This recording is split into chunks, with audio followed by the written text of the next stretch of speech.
wouldn't say Uratanji is a very good IGL. I think he was at the time. He's a smart player, but dude, if you're talking about the fucking golden age of 1.6, and when all the top teams competed against each other, when you had people like Zid taking a team of misfits to the the biggest LAN to date, the most competitive 1.6 LAN ever, and placing third. When you talk about people like Trip, who for years was the best IGL by far. We're talking about Rambo, but was one of the best IGLs. Like, these are legends we're talking about, dude. And you gotta fucking say Urakanji. That's the beauty of LAN, bro. That's the beauty of CPL. When you have 128 teams that all they have to do, like, imagine how many upsets we would have in CSGO if we had CPL style tournaments. Imagine if we had 120 team LAN where it's a BYOC, but the tournament is played on real computers. So you could go there to BYOC to practice and play, kind of like Copenhagen Games is, right? But Copenhagen Games was a full BYOC. The way CPL was you had a BYOC area, then you had the tournament area.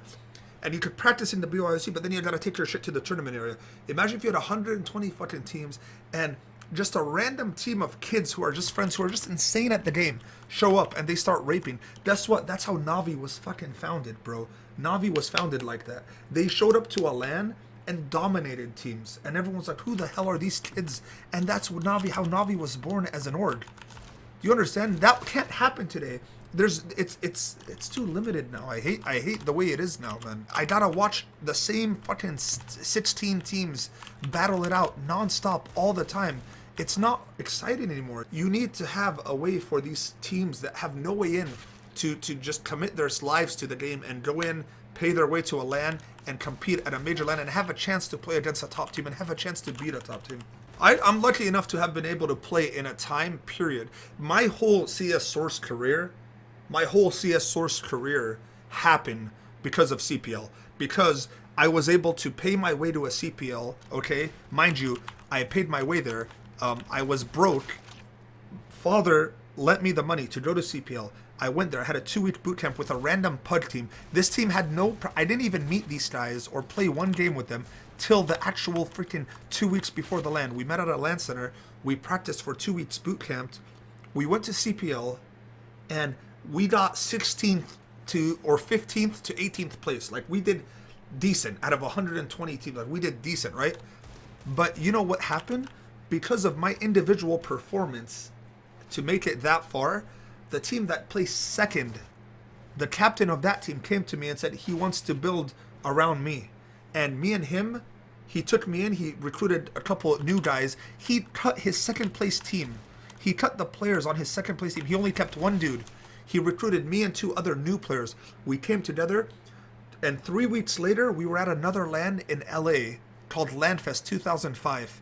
And in LANFest 2005, we beat the team that got first at CPL. We beat them. We became the #1 team in the world for Source. And from that LAN, guess who pitched me up? The team that placed first at CPL, they were called Powers Gaming. They were the only sponsor team, the only team that got a salary, the only everything in Source. And Powers Gaming came knocking on my door. And guess what? Me and the captain of that team, we left to Powers Gaming, and the rest is history. The captain didn't last with Powers Gaming. He didn't last for more than 1 month. I stayed there for the next 4 years of my CS career on that team, on that initial team, and we dominated. We were the best team in the world.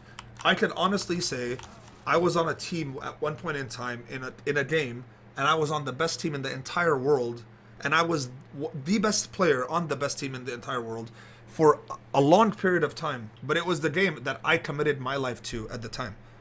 So I had a moment like that. I had something like that. And when players that haven't won anything and haven't done something like that, for them to talk down upon it just bothers me, dude. I don't care what anyone says. In CS Source, my team Powers Gaming, who eventually became EFG and eventually became San Francisco Optics, the same core team, was the most dominant team for its era. We were the #1 team in the world for a while until CGS, and I would argue that we were still the #1 team ranked, except for Complexity beat us out by points because the CGS had a very, very terrible overtime system. And the other thing is, the reason Complexity got so good at Source was because they boot camped with us and only us for 2 months before they even came to Source. So we've shot ourselves in the foot there, helped them improve a lot faster than they would have been able to improve if we just blacklisted them. That and Fnatic wasn't in CGS. All these players, by the way, all of the players that you talk about that you guys love, a lot of these players played in Source, but they just didn't play. They weren't pros back then. They were just still young, and they didn't come into their own. NBK, Very Games, after we retired from, after Source kind of died out, the team called Very Games, the French guys, started becoming the best in the world, you know? And before I retired from Source, the last tournament was me knocking out Very Games out of the tournament, who was ranked number 1 at the time, and me knocking out TT Dragons at the tournament, who was ranked number 1 or number 2 at the time. So both those were Shocks and Smiths and Scream were on TT Dragons. EFG core was me, Clown, and War Machine. We were the core 3. We had a guy, POS, who was a longtime member, and the biggest mistake we did towards the end of CGS was we cut POS for 2 other players and brought in, our 5th was always in and out. We had Clark, we had a guy named Fam. He was a really good 1.6 player. He was a crazy good Source player. I feel like the best version of our team ever was when it was me, Clown, War Machine, POS, and Fam. I feel like that was our number 1. That team was the best team in the world at the time by far. Like, we beat everyone. The only reason Complexity had beaten us was because it was the worst rules. It was an MR9, so you would play max rounds 9. So what is that? Whoever gets to 6 first, is that what it was? No, whoever won 5. So whoever got to 5 first wins. So that's how it was. But we had to play out, right? So if it was when it was tied, overtime was 1 pistol round, and whatever side you were on, you stay on that side. So if you're on the CT sided map, and you're CT at the end, you get the CT side. There's no ways around it. Before CGS came, when we were EFG, for a whole year we were undefeated on LAN. We lost 0. We went every LAN we went to, we dominated. But that was the lineup that I said with that why I was very comfortable. The rule set was terrible, but we adapted. I personally think CS:GO is a far superior game than Source was. There's nothing better than Go. Go's the best version of CS to ever come out. I don't care what anyone says. It's better than 1.6 by miles. It's better than everything. 1.6 sucks, bro. I don't care what anyone says. I played 1.3. I started in 1.3. I loved 1.6. Source came out, I instantly switched because 1.6 is an ugly ass game, man. And the shooting isn't that great as you guys make it out to be. It's really bad. It's a really old game. 1.6, you could run silently. You could jump, you could run full speed and just do the stupid crouch thing. It's the whole game was one big exploit. Like, it's bad. Like, if all of you if 1.6 came out now, everyone would say it's the worst game ever made. When I was talking about my Source career and being on the best team in the world at the time, you guys gotta understand that Source was a lot smaller of a game. I'm not saying it to have a big head or say something like, oh, I'm so successful at this game. I'm saying we as a team, we hit the pinnacle of success in that game. Now, am I saying that game had as much competition as CSGO? Hell no. It was a lot less competitive, and it was a lot smaller of a community. So it wasn't as... Being the best team in the world in CSGO now is a far greater accomplishment than being the best team in the world in Source, even at the height of Source, because the height of Source doesn't even compare to the height of CSGO. So I just want to make that clear. Like, I'm not... when I say stuff like that, I'm not trying to say I'm just like Fnatic, you know, because I was the best at this game and so is Fnatic, so we're like the same. No, Fnatic was the best team in the world for a solid year, I'd say, and they were playing against top teams day in, day out. Like, it was, and a lot of teams were gunning for them, so it's a far greater accomplishment.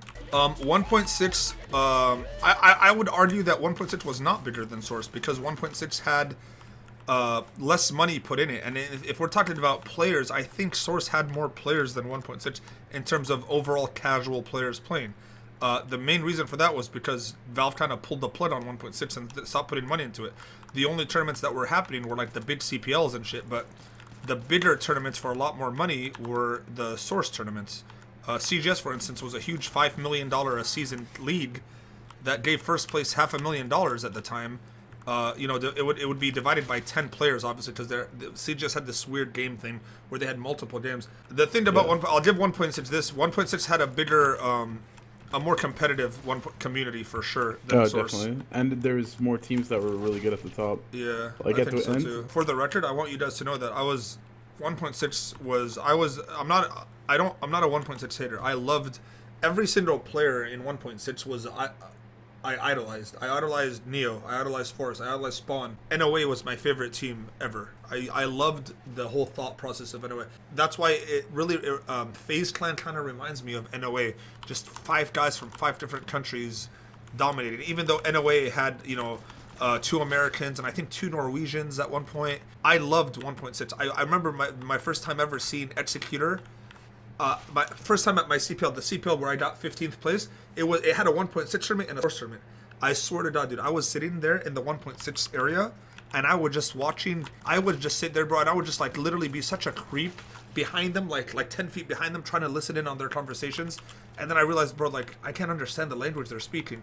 So I would go like, it was really crazy, man. So I'd follow the 1.6 teams around too.